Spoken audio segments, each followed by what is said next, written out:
Welcome back to Fearsome Five, where I tell you about a fearsome critter or mythical creature from Maine in 5 minutes or less. I'm your host, Reverend Redbeard, and today we're exploring one of the quirkiest cryptids from the Pine Tree State, the fur-bearing trout.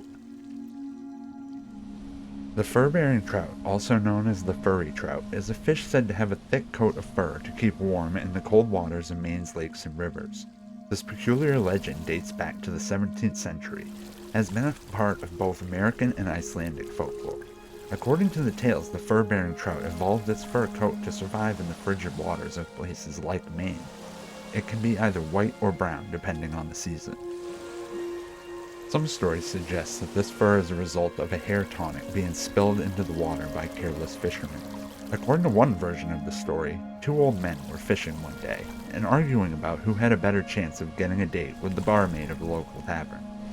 One man says, "How are you going to get a woman when you can't get any hair to grow on that bald chin of yours?" To which the other man replies, "Why, I have more hair there than on your bald head." As they fished and bickered, a mysterious man paddled by and waved them over. The men stopped to hear what he had to say, and the man explained how he had overheard their argument and wanted to offer them some help if he could. The man tells the men that if they promise to give him all of the fish they catch that day, he will in return give them a magical tonic that will solve their problems. The men felt compelled to do as the man asked, and they cast their lines back into the water with a new determination to earn their prize. However, on this particular day, the fish weren't interested in the offerings of the two old men, and by the evening they had caught only one fish. As the men returned to the dock, they were greeted by the mysterious stranger, who upon receiving their one small fish said, "Well, a deal's a deal, but I expected more from you." He handed over one small vial with a brownish liquid inside.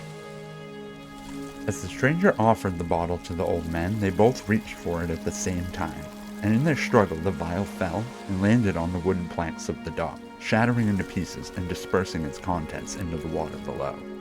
It was only a few months later when the first fur-bearing trout was caught by another fisherman, and thus the legend was born. Whether you believe in a magical hair tonic or not, the fur-bearing trout has captured the imaginations of many.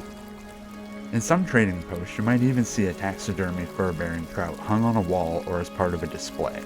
You may even hear stories from local fishermen who claim to have caught the rare creatures.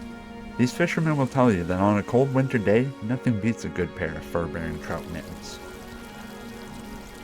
The fur-bearing trout has become a part of local folklore and is often mentioned in stories and articles about mythical creatures and fearsome critters of Maine. While there are no real examples of fur-bearing trout, there have been taxidermy specimens created to perpetuate the myth. One such specimen was even displayed in the National Museum of Scotland, drawing curious visitors eager to see this furry fish up close. Skeptics believe that the legend of the fur-bearing trout may have originated from fish infected with a cottony parasitic water mold called saprolegnium.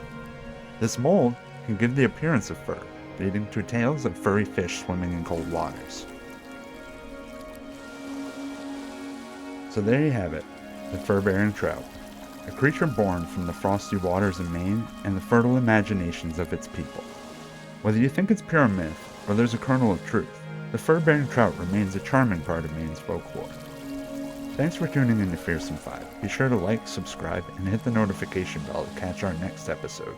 Until then, keep your lanterns lit and stay safe out there.